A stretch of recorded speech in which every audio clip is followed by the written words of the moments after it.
गरीब साध साध सब नेक हैं, आप अपनी ठोरे। जो सतलोक ले जावेंगे वो साधु कोई और।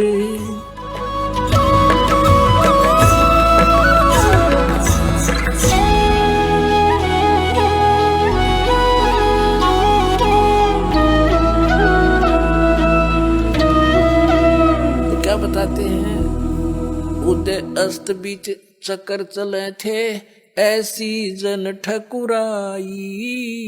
उदय अस्त बीच चक्कर चले थे, ऐसी जन ठकुराई। चौणक ऋषि स्वर कल्प करी, जब खोज न पाया राई। मन तू सुख के सागर बस रे, भाई और न ऐसा यस रे। फिर बताते हैं, भाई दुर्योधन से राजा होते संग एकोतर भाई। दुर्योधन से राजा होते संग इकोतर भाई। 11 अक्षौणी संग चले थी, देही गीद ना खाई। मन तू सुख के सागर बस रे, भाई और न ऐसा यस रे। भाई 60,000 सगड़ के होते, कपिल मुनीश्वर खाए। 60,000 सगड़ के होते, कपिल मुनीश्वर खाए। एक सपुत्र उत्तान पात का, परमात्म पद पाए। मन तू सुख के सागर बस रे, भाई और न ऐसा यस रे। कबीर साहब कहते हैं, या तो माता भगत जने, या दाता या सूरी। ना तो रह ले बांजड़ी, क्यों व्यर्थ गवावे नूरी। कबीर साहब कहते हैं, कह तो माँ भगत जने संत पैदा करे, या दानवीर पैदा करे दानी दाता, और या सूरवीर हो। ना तो कहते हैं इस ताची बांझ बली, क्यों व्यर्थ गंवावे नूर। अपने शरीर का भी नाश क्यों करे ये कूतरू पाड़ पाड़ के। अब कहने का भाव ये है, जैसे 60,000 सगड़ के राजा सगड़ के 60,000 उसने पुत्र मांगे, पुत्र ना थे। एक तपस्वी था, उसकी उसने साधना की, उसने उसको 60,000 पुत्र दे दिए।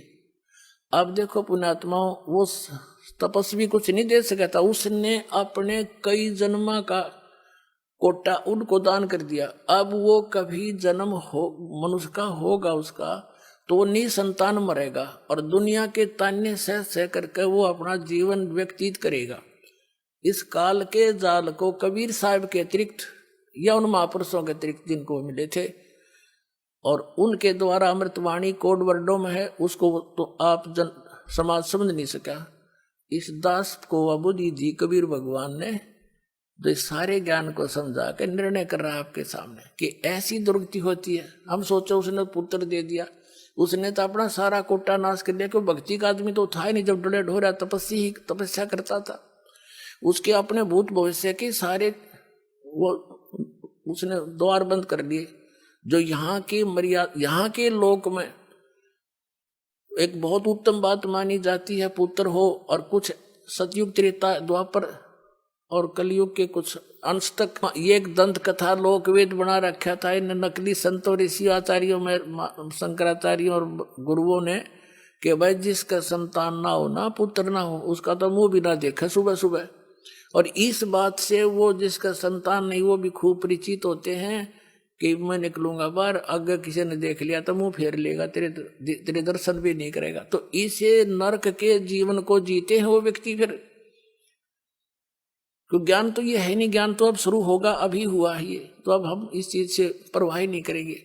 तो वो जीवन जिसने 60,000 पुत्र उसको वरदान कर दिया, उसने अपने 60,000 जन्मा की किली द्वार बंद कर लिया। नो भुगत का मरेगा ऐसे दुख तान्य सह कर।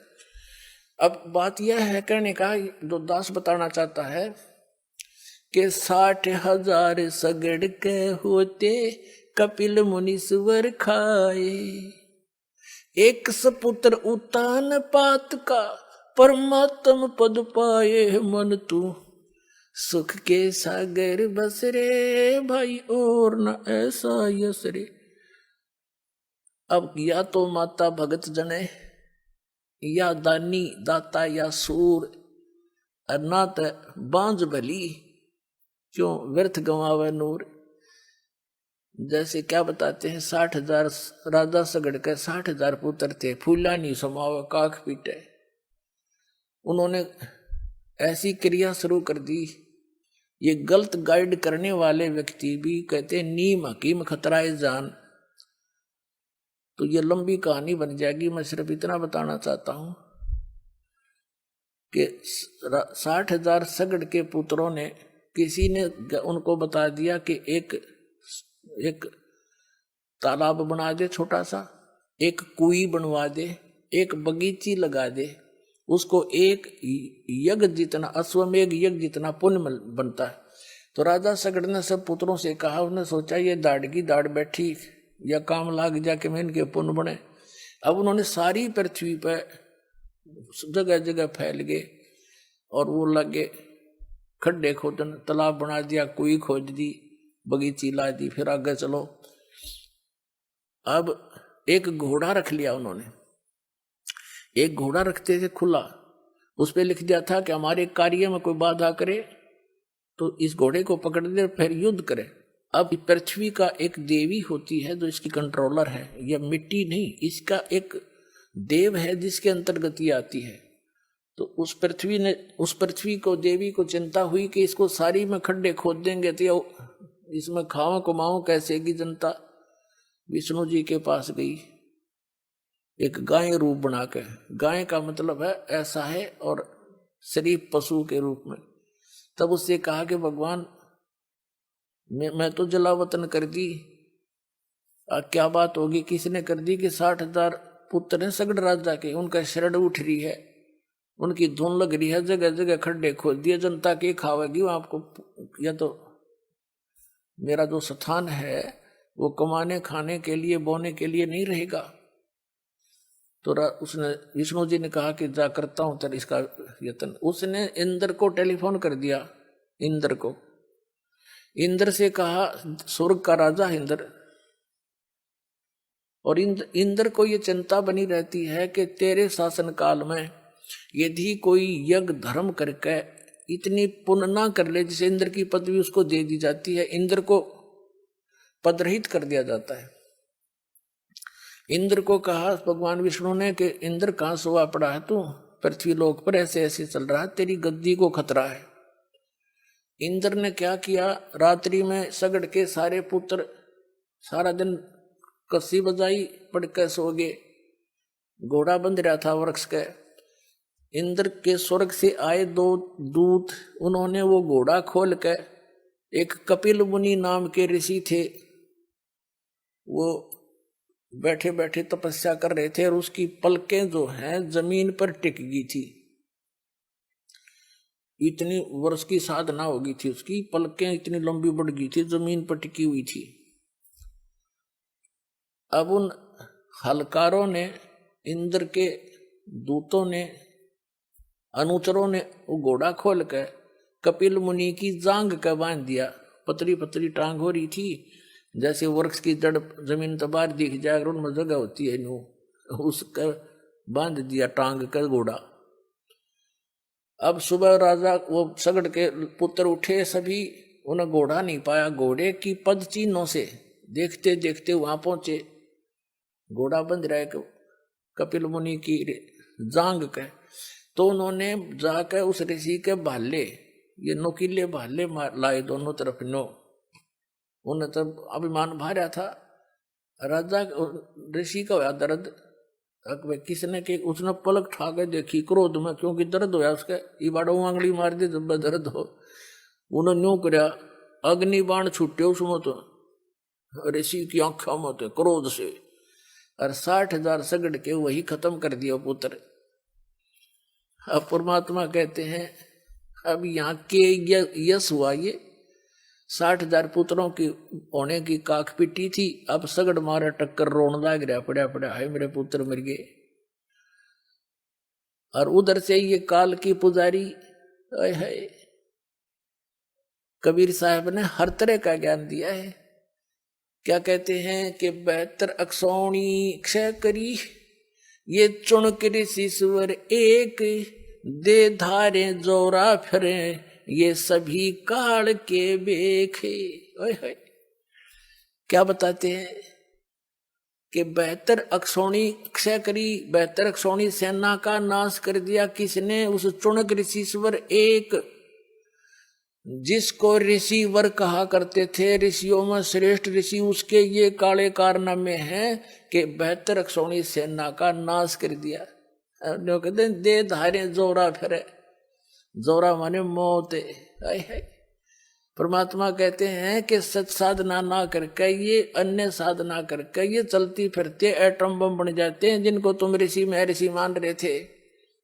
अपना जीवन नाश किया और उस 72 अक्षौणी सेना चुनक ऋषि ने उस मानदाता का नाश कर दिया। कहते हैं दे धारे जोरा माने चलती फिरती मौत है ये ऋषि।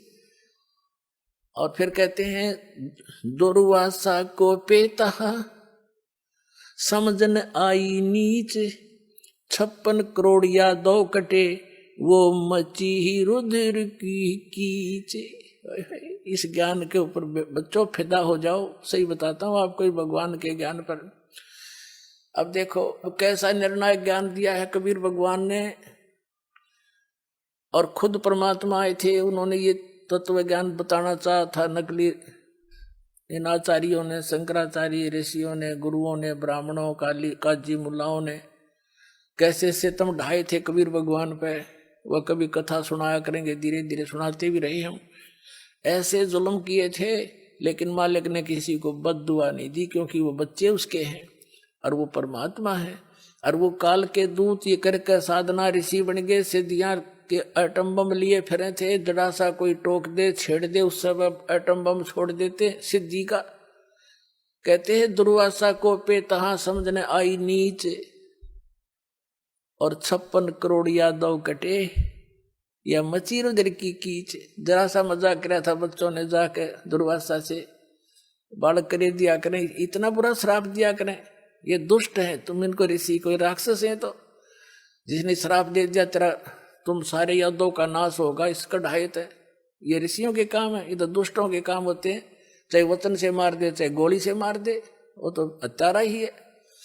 तो इसी प्रकार कहते कपिल मुनि का जाकर हींगा मनु बाल्य लगा दिए और कहा रे तू कैसे खोला है हमारे घोड़े को।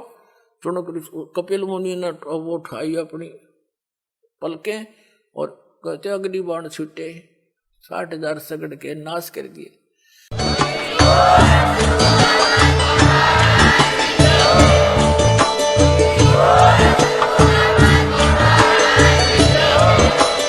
आप सुन रहे थे जगत गुरु तत्वदर्शी संत रामपाल जी महाराज जी के मंगल प्रवचन। अधिक जानकारी के लिए विजिट कीजिए हमारी वेबसाइट www.jagatgururampalji.org। संत रामपाल जी महाराज जी के शुभ आशीर्वाद से पूरे विश्व भर में 500 से भी ज्यादा नाम दीक्षा केंद्र हैं, जिन पर संत रामपाल जी महाराज जी द्वारा ऑनलाइन निशुल्क नाम दीक्षा दी जा रही है। अपने नजदीकी नाम दीक्षा केंद्र का पता करने के लिए संपर्क करें 8222880541।